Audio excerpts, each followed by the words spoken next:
I'm Maria Menounos, and you're tuned in to AfterBuzz TV, the ESPN of TV talk. Now, let the buzz begin. Welcome. If you've been here before, we'd like to say welcome back. Thank you for tuning in to the AfterBuzz White Lines After Show. I'm not alone. My name is Rob. I'll be your host, but once again, I am not alone. I am joined by Ashman. How you doing, Ashman? I'm so good, Rob. How are you? Happy Thursday, guys. Yes, happy Thursday to you. I am good and I am ready to move into this episode. But before we do that, I have to introduce my other co-captain, Allie. How you doing? Hello, I'm doing great. I'm sorry you can't see me. I'm having some Zoom issues, but hopefully I'll get it sorted out for our next show. But I'm excited to talk about this episode with you guys. Yes, and we hear you loud and clear, Allie. Thank you. Great. So once again, welcome back to those who are coming back. Welcome to the first timers here. And I like to say this before we start every episode. If you have not watched this episode, please disconnect right now, go watch it, and then revisit us because we are going to be dropping some spoilers. And man, this episode has a lot of crazy stuff going on, so I highly, highly suggest.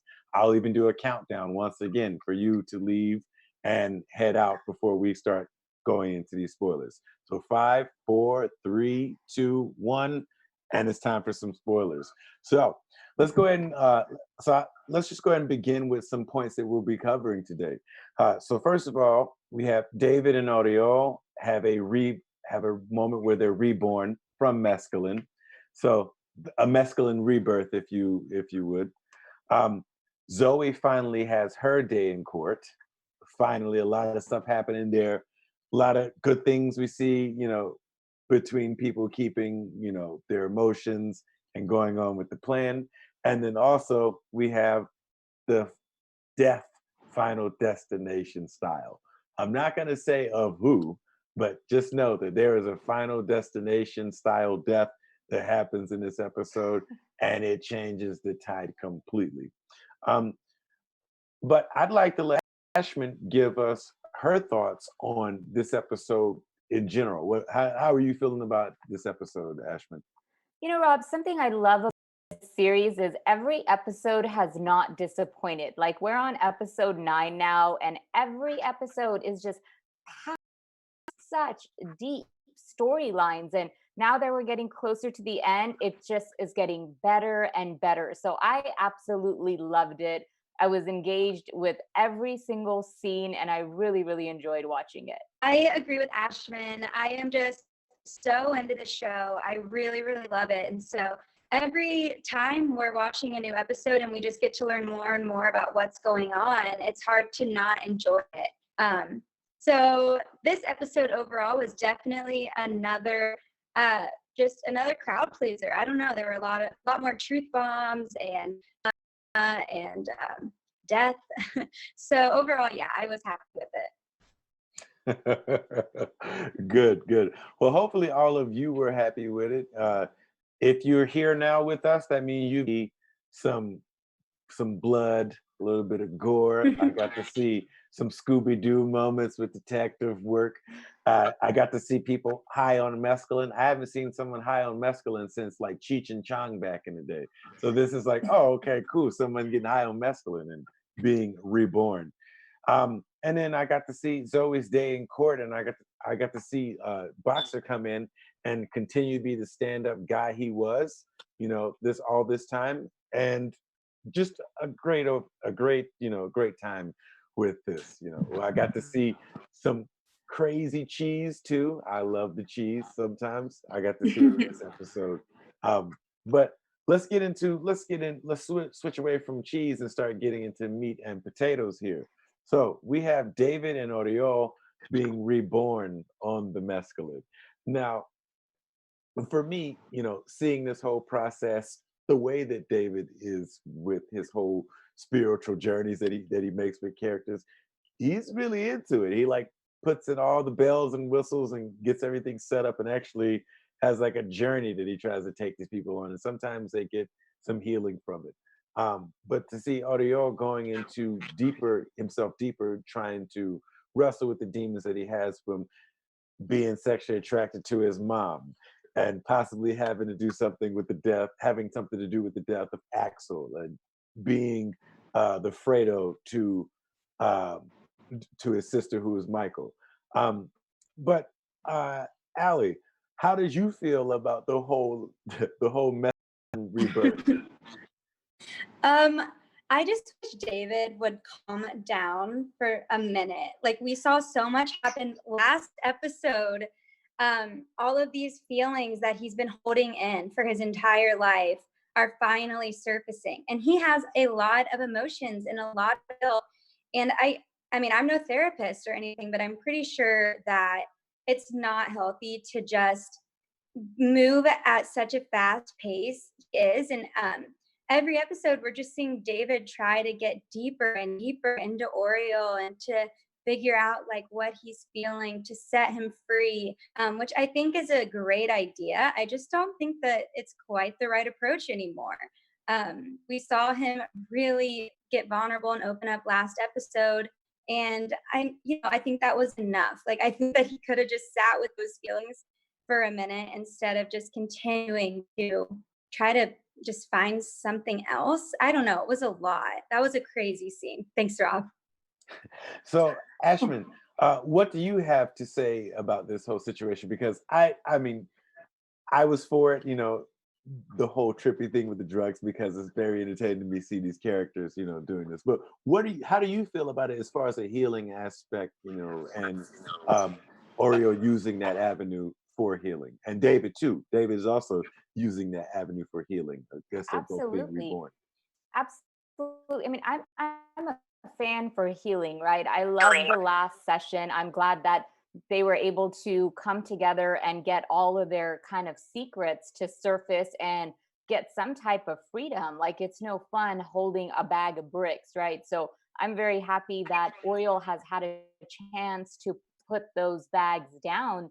But I hear what Ali is saying as well. It's like there's a process to all of this. But I think David's style, or maybe Oriole as well, is like a rapid road to recovery. So I think there's kind of like, okay, everything's at the surface right now. Let it all out. Let it free, because it's so available right now to access. So I was glad that, Oriole was willing to go there to heal himself even on a deeper level. But at the same time, I mean, what a trip. Like that is crazy to take all these drugs to, get into your subconscious about things and see what unleashes. Like for me, that's not my thing. I'm all for cleansing and, mind, body, soul, but to actually lose control on that level and not really be able to connect to what is showing up for you. And Hmm. as we see, Oriole freaked out. I mean, we did see those with the father in the bushes, but he Yes. totally hallucinated and saw a gorilla. How Yes. crazy was that to see a gorilla coming after you and you're like in the middle of your trip? So I was like, I don't know. I think that's just way too extra. And if you are going to do something like that, make sure that it's a place where you feel completely safe, because you are out of your body and not in control at that time. Yes, Ashman, I'm glad you brought up that point, because that's another part of the segment that we can speak on with the whole father, with Clint coming back. So with Clint, Clint watching these guys from a distance and seeing them do some kind of, he knows that they're a bunch of, well, he would probably, era would probably call them like hippies, which he sees a bunch of hippies doing hippie stuff, and he like waits for that moment to attack, and uh as audio is going off, we stay with Oriole's point of view. We don't really go to David's point of view with him tripping out, but we stick with audio, and he's like having conversations with himself. I mean, correct me if I'm wrong. Like I think he saw himself, and it basically said to himself, "Oh, if you want to sleep with your mother, let's go ahead and get it over with, or Mhm. it's okay to do it, or something like that." I And think that was the best bad side of his brain. Yes, had to have been his bad. It couldn't have Yeah. been his good side talking.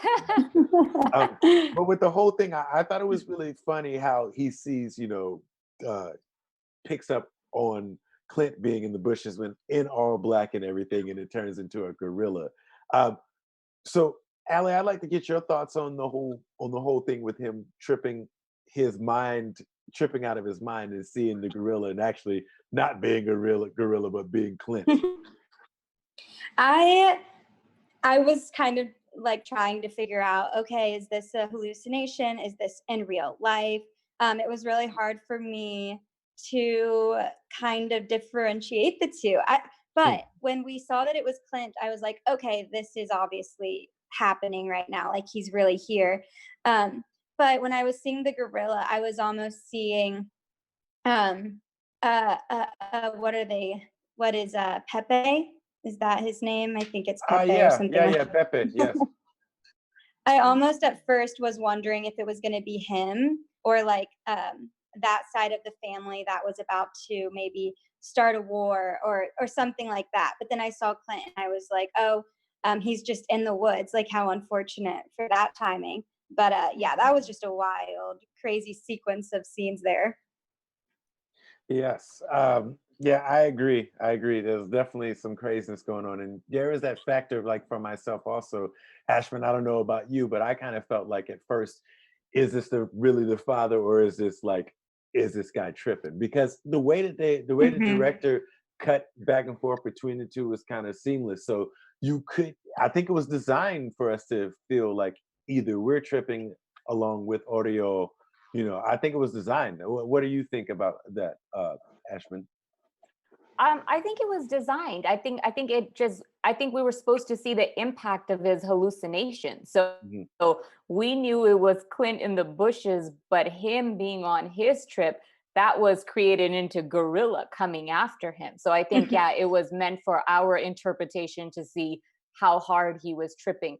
But you know what? I do think David should have stayed sober. Like the first time when he went through the frog whole trip thing, at least he was there to guide him. I can't imagine two people tripping out at the same time and everyone losing control and no one being able to be there for one another. So I feel like, David should have done his cleansing on another time and just what guided him a little bit more through it. Yes, or cleanse in such a private area that your friend's dad can't stalk you with binoculars and then just roll up on you and Right? take you away, kidnap you in broad daylight. But I want to move on to to our next topic that we have. But before I move on, I just want to thank you all who are watching and or listening. Thanks for tuning in with us week in, week out, episode in, episode out, rather. Thank you again for continuing to make us the ESPN of TV talk. We so appreciate you. And Ashman, do we have anybody in the chat right now, or we have some We action going on in there? Yeah, we absolutely do. We have some great people in our live chat. We don't have a discussion going quite just yet, but they're definitely in tune to what we're saying, and we encourage that. Please talk to us, comment, like, subscribe, let us know how you feel as we get closer to the season finale. Exactly what Ashman said. Like, subscribe, share, tell your mom about it, your cousins, your brothers, your sisters, your friends, that guy down the street that you don't really talk to that much, the one you just wave at, tell him to like and subscribe too. So we're gonna go ahead and switch over to our next point, which is Zoe's day in court. Now, I like the scene a lot because you have a scene in a scene. You have a scene between Zoe and the court in Spain, and then you have a scene between Zoe and Boxer inside of the court. And they actually said his real name too, which is Duterte Silva, which I'm pretty sure that is Portuguese. Like Silva is like a Portuguese, and yeah, I'm pretty sure. And I know in prior episodes we were talking about like Oriol being, excuse me, the actor who portrays Boxer being from Portugal. But yeah, that name, I just thought about that. I don't know, that I just thought about that for a few minutes. But then when I got back to the episode, I was thinking about, this tension that we have in between these two characters in the room. You have really Boxer in a position of power. He could, possibly throw Zoe under a bus or something here if he wanted to, but he didn't, and he stuck with the script, and he helped get her out of there safe and sound without being, doing jail time. And in the end, she's only given, just a fine, which is amazing. That wouldn't happen if either of us did that. This is TV for sure. And yeah, I thought that was really a really interesting scene because we got tension between two characters and tension between her and the court. And at the end of the day, her mental illness record kind of, it's sad to say, it kind of helped her get out of that. But Allie, what were your thoughts on the whole courtroom scene with Boxer and Zoe? I wasn't too surprised that Boxer, kind of came to save the day once again for Zoe, even though she, right before the courtroom, they had that scene where she went and basically just yelled at him and kind of attacked him for threatening Mike or whatever she was blaming him for. That scene made me really upset because going back a little bit, but the when Zoe took ecstasy the night before and decided to call her daughter at 4 a.m. That was a terrible, terrible idea. And the fact that she did that and the fact that she told her daughter that she was tripping on ecstasy and Mike heard, I understand why Zoe was upset the next day because she just found out that Mike was going to try to take custody of Jenny. And she is going to have to go back to Manchester to deal with that while she's also dealing with this court case. So a lot is going on for Zoe. But at the end of the day, this is not Boxer's problems. Everything that Zoe has done has been her choice. And I wish she would just take responsibility for them and stop blaming everyone. But again, I was happy to see that she did just walk away with a fine and that even though Boxer could have kind of thrown her under the bus there a little bit, that he stuck beside her. Because I do still think he cares for her. I mean, she can do anything at this point, and Boxer, at the end of the day, will still be there for Zoe, I feel like. Yes, I'm with you on that. Although I would have liked to see her get at least 2 years in prison, so I could see if the judge actually would have, choose to use the Spanish law, like Right. like I just wanted give to her. see that too. Yeah, I was thinking, I was like, man, maybe he can give her 2 years and then he could say, but since you're a foreigner. Exactly. But yeah, but that's my TV show and not theirs TV show. Ashman, what were you thinking about the court scene with Boxer and Zoe? You know what, guys? I'm like back to being annoyed with Zoe. Like, you know, it's just I actually try to figure out why. I was like, what is it about this woman that annoys me? And I'm like, was it her weakness? Is like, what is it? But truly, it's she doesn't take accountability. Like she Mhm. does not take accountability for any of her actions. Like she either goes into victim mode or confusion mode. And given I think she is just overall confused, but I think it was wrong the way she treated Boxer. I think to some degree she knows that he will totally be there for her things, but anything that has to do with Mike, I mean, that is all on her. She's a married woman. That's her husband. Like, why are you mad at him now when you really couldn't resist him from the beginning?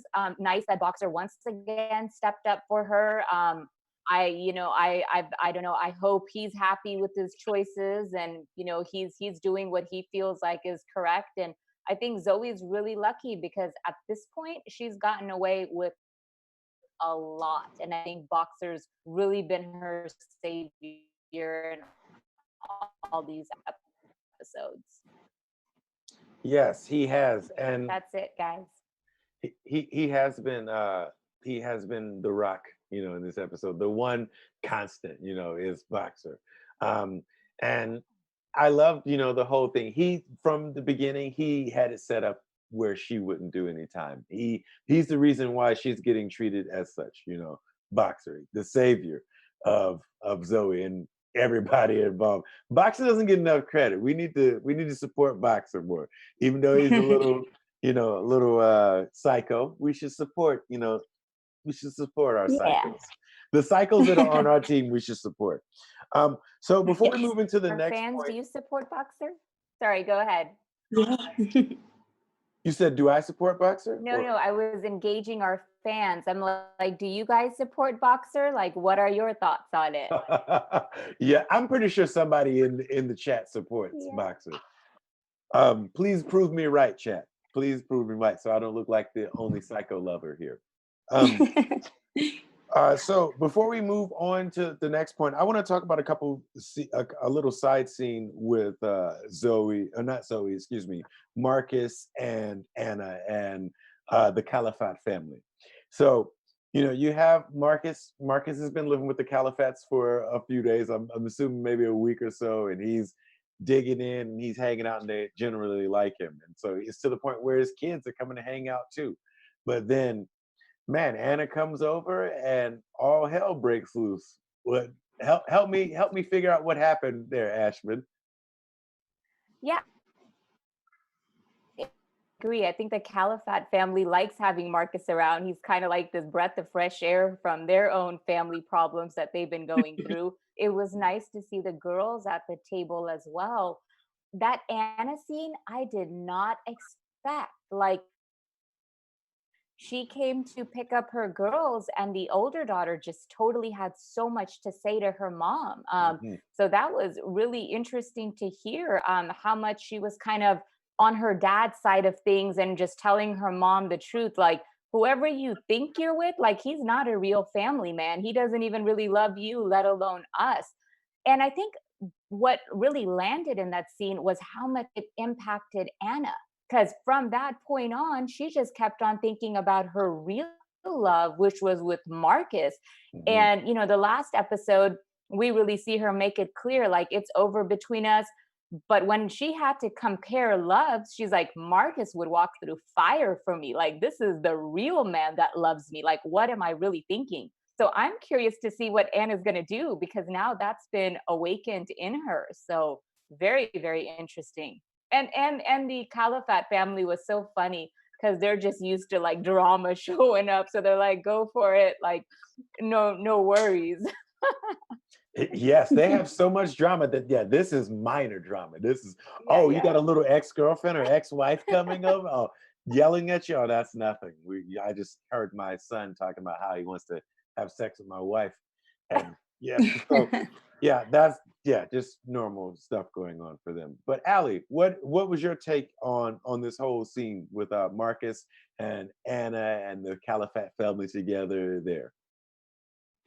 Yeah, I thought it was also a very interesting scene, and I kind of wondered why the daughter waited until their literal wedding day to Mhm. kind of make this information known. I mean, don't get me wrong, I'm very glad she did. And I liked learning about that because I'm not Team George like at all. So when she was saying everything from him just not liking the kid, not liking them, and not liking the one daughter because she's overweight, I was just like, this guy sucks. And so I was really happy that the daughter finally told the mom, even though I wish she had done it sooner. But yeah, it was a very interesting scene. And I agree. I loved the Constantia's face. Like, she just looked almost so happy that they were having some issues. She was just like, oh my God, we're not the only ones. But yeah, overall, it was a really interesting scene. And so we'll see what Anna decides to do about it, I guess. Yeah, let's talk about Anna here a little bit more before. Well, first, let me tell you what I was thinking with all that. Then I want to have one more thing I want to discuss about Anna, because there's a very important scene with Anna and George shortly after this one. So yeah, with for me, I'm with you guys. There was some drama, somebody else having drama besides the Califat family, and minor drama to them, and just something that they could see.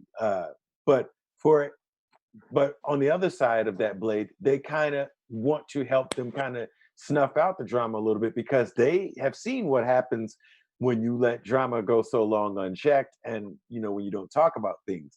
then you have people coming back from years ago saying stuff about crazy things that happened years ago. But for the kids to pick up on George and say how they don't really like him and he doesn't really like them, and how the amount of times they spoke, that's a real thing, because children pick up on vibes, as we like to say. They pick up on vibes more than anybody. The only thing that picks up vibes better than kids are animals. So kids are right next there to them, and it's just like, for me, I'm like seeing this and I'm like, man, I could totally see, it makes sense now, because prior to this, we've never seen George and the kids in any scenes together. Do you guys recall them in any scenes? I don't recall them in really any No. scenes. Okay, so now it makes sense for me, because I haven't seen these guys in any scenes together. But the conversation that came shortly after that, with George and Anna asked George, "Hey, are you in love with me?" And he goes, "Of course not. I'm not a teenager." "Well, why do you want to marry me?" "Because we work good together." What did you think about that whole bit, Anna? I mean, excuse me, Allie. Sorry, Anna.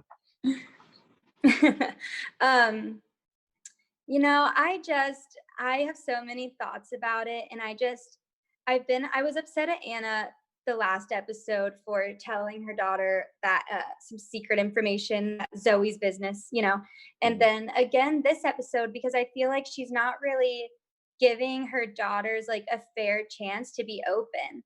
I think it's really telling that the daughter had to wait until the day of the marriage too to open up about it. Like, I just don't think she's as close with her daughters as Anna thinks she is. And you also shouldn't just marry someone because you work well together. That's not a reason to marry someone. And I think, I don't know, but I feel like Anna would work pretty well on her own. I don't think that she needs someone else. And it's not like George is helping out with the kids or anything. So I wish that she would kind of just trust herself and not marry someone just for that reason. I mean, you have to love someone, and Marcus has always had that for her. But then again, now I really like Marcus and Kika together. So I'm just on the line here about all of that. Yeah, I'm with you. The whole thing, that scene with them is just, it's one of those things like, okay, you have an older a man who's been married before and a little bit older than than Anna, so he's going to take things from a pragmatic perspective. But still, you can't just marry somebody. That was the wrong thing, in my opinion, for him to say at that time.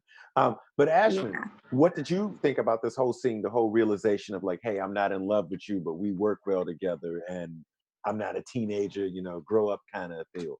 What do you think about that? I mean, I think Anna got some serious truth handed to her. Like, everything that her daughter said, it resonated and it shook her, because she went to go fact check that. And what her daughter said was absolutely true. So I feel like Anna was almost like marrying George on like on a materialistic level, right? Because the daughter made that point. She's like, you've always wanted the big house, and Dad said he didn't want it, but he still got it for you. And here we have George. He's established, he's rich, he has the home, he comes with all those things that I think she always desired. But I think it goes to show, at the end of the day, if you don't feel content at the heart, like, the other things really don't hold much merit. And I think that's what happened for her. Like, when she asked the question, he answered honestly also. So it's like, when somebody tells you they're not marrying you because they love you unconditionally, he was like, oh, we work well together, we're both laid back, we have great sex and sex with other people. I'm like, I could never deal with a partner that had such things to choose me on, right? And I think that's what happened for her. She was just like, wait a minute, like, I think I need to go be with somebody that's going to hold my hand when I get old, not somebody that might replace me when I get old. It was deep. Yeah. That's the surface gets you there, what's inside keeps you there. And yes, I love that. you have to mix both of the two whenever you're choosing your partners. Like, it's a combination of the two. It can't just be one or the other. Although what's inside is way better than what's on the outside, for the record. But what you said, Ashman, definitely, like, it makes me think, because I didn't think about this. Like, you look at like what the house that Marcus had to try to keep her in, keep her up, and then you look at George. George has this, this rich guy with the villa on the side of the hill, and like all the way his stuff is designed and how he carries himself. He's like a businessman with money and stuff like that. And wants nice things. He equals like quality and taste, and expensive taste. And you get that makes sense. What I didn't put that together until you said it now. Even though the daughter said it to me before you did, but like, your analysis on that particular part there, I didn't think about that, because you get to see the contrast, between those two lifestyles. Well, so there's one last point I wanna bring up with you two and get your thoughts on, because for me, I was like, okay, just when I thought, okay, when it couldn't get any crazier, we got mothers, helping sons get off. We have people having sex on top of freshly buried graves in the rain. We have bodies in cocaine in a boat going through a parade. Just when you think you couldn't one up it, man. Then we get somebody who has a death Final Destination style. Yeah. What on earth was going through your mind when that happened, Ashman? I mean, with Oriol, like how the dad, that was crazy. I mean, during his trip, he got kidnapped. I don't even know how he survived that. Like, that would freak me out within itself. And let alone he got locked up in the bathroom. So that was crazy. Like, him being in the position he was, and then when he woke up, being able to get himself out. And it was really sad what happened to the dad. He was on a mission. I think he finally pieced the closest we have come to Axel's murder, and he was determined to put this guy away. But that clearly wasn't the plan of how things were going to happen. And it was crazy. It was shocking. I didn't expect to see that part at all, let alone, I mean, a bunch of logs in his face. I mean, we see so many things that we don't normally see. But yeah, I mean, that kind of sucks. And Zoe doesn't even know this right now, that her dad has died. Yeah, that's one thing from a filmmaking aspect. I look at, like, you have a dual action sequence, parallel action sequence, and so the action that you have in one scene is Zoe and Boxer frantically trying to get the dad, even splitting up to go to different places to try to find them. And then on the other side, you have Oriol, and then you have Clint driving, fighting, breaking free. You see log trucks, and the way you see those trucks, it's like, okay, these trucks are here. Something is going to happen. Why are those logs here? But Allie, what was your take on all of this when you got to see this old school Final Destination style death? I also thought of Final Destination immediately. And it was I was like, oh no. All of these deaths, like, they're just getting creative over here. But I was so sad. That scene was just absolutely crazy. And I felt so bad because the voicemail that he left for Zoe, like, while they're playing that back and Zoe's listening and she has no idea that her dad just died. It was really sad. And like Ashman said, the dad is the only one that's getting anywhere with this case. And he was fine. You do get to see like a sense of like right and wrong. And honestly, Clint did the wrong thing by kidnapping a Spanish citizen and trying to sneak him out of the country to bring him over to England. Because number one, Spain and England have an extradition treaty between them, so they would have done it. But that's if the crime was committed on English soil. It's different, when it happened in Spain. So you can't take someone from their country of origin to prosecute them in your country. But I mean, I'm not a politician or a supreme, master of the laws, but I do know that part. But yeah, you do kind of see it come back. It's like, hey man, you did wrong, and now wrong is coming to you, and it's messed up that that that that's the final destination for you with the log. Mhm. No pun intended. Um, But I'm but so yeah, glad he got to leave that message for Zoe. I think yes, that's all the difference right there, right? Because with his son Axel, he kind of he always had resentment towards him. At least Zoe can kind of go on knowing that he blesses her with whatever she is going to do, whether it's go back to Manchester or stay in Right. Ibiza. So I'm so glad that that voicemail got through. True. yeah. If that voicemail wouldn't have got through, I mean, I don't. She the last conversation, she would have to be thinking of the last conversation, Right. and at least it ends on that note. But congrats to the producers for using the logs. I salute you for that, guys. So before we check out here, because our time is dwindling down, I wanted to go into our special segment and news. Uh, Ashman, you want to go first? Sure, sure. So I actually went ahead and I looked at into the different crimes that take place in Ibiza. We have seen so many things by now, right? Dead bodies, drug trafficking, all that stuff. So some of the things are there's a top four as far as crimes in Ibiza go. Number one are people using or dealing drugs. There's Mhm. no surprise there, right? Like we Right. continuously see that. The second one is vandalism or theft.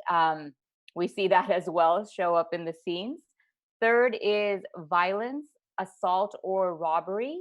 And the last one is corruption or bribery. So I found it interesting. These are the top four crimes in Ibiza, and they did a great job portraying it in this amazing series Wow. that we've been able to review. Wow. Wow. Well, they're That's lucky interesting. that corruption is number four, because probably in three cities over from Ibiza, corruption probably is number two or number one. Who knows? That's okay, but it's a party town, so yeah, I could totally see like the drugs and Yeah. then vandalism. That's you have tourists Mhm. and you have tourists wanting to get high, so that's two crimes in one that you have there. Well, thank you for You're that segment, welcome. Ashman. Uh, Allie, what do you have for us for news today? Yeah, I just have a little more kind of behind the scenes fun facts, I guess. Okay. Angela Griffin, the girl who plays our Anna, kind of opened up about what it was like while filming those graphic sex scenes at those sex parties that we saw in the first couple episodes. Yeah, she had some interesting quotes that I wrote down that I wanted to share with you guys. But she said it was more graphic in real life than the parties even portrayed on the screen. And she did say everyone's well being was at the center. She said all these gorgeous people, they all knew what they were there for, and they had everything explained to them. The director said, "This is what's going to happen. And if anyone touches you in a way that you feel is inappropriate, or if you feel uncomfortable at any moment, to let them know," and that they would stop filming. And she said, but at the end of the day, everyone just kind of went for it. She said that she didn't have to take her clothes off, and she was happy about that. And so she just got to walk around and be there. But she said so much was shot that wasn't there. And even though in the moment everybody kind of went for it, she says when she looks back now, she just thinks that it was absolutely crazy and nothing. She's never done anything quite like that before. Oh, wow. I mean, that's yeah.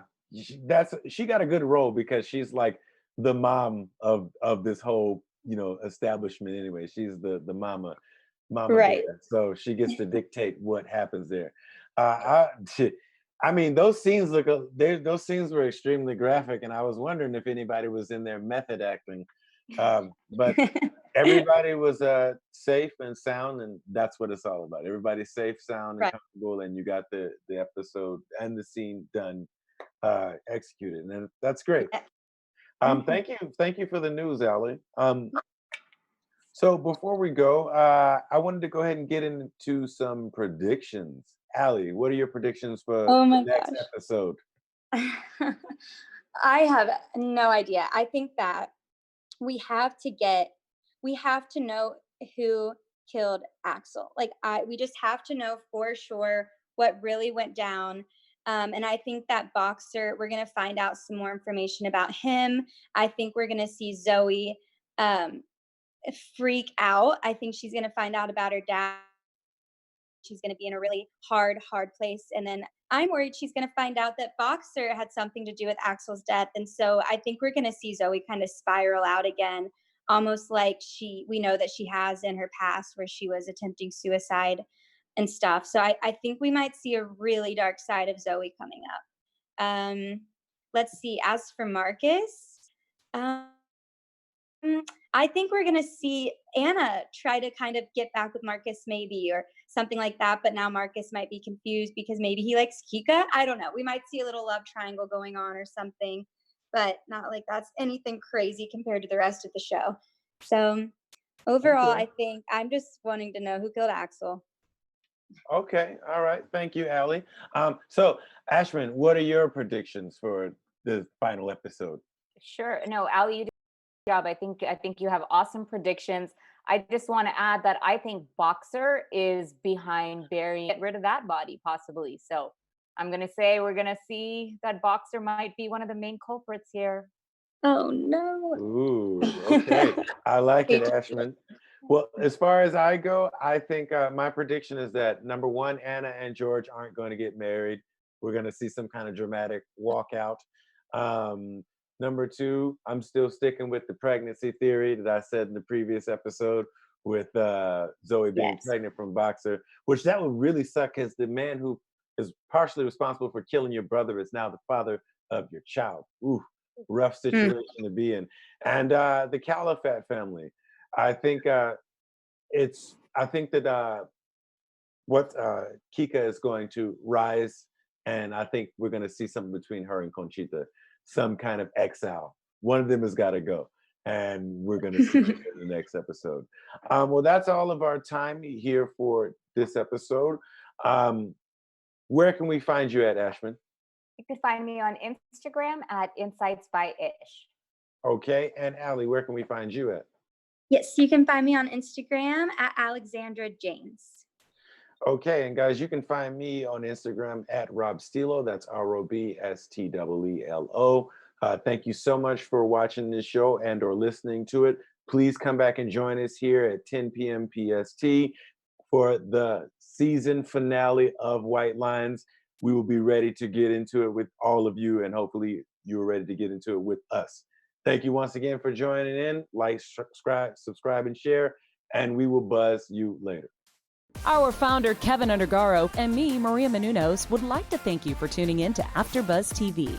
Remember, we're not just the first, we're the biggest in the world, and we're the only destination for all your favorite TV shows. Whatever you crave, we've got it. So go to AfterBuzzTV.com and check out our lineup.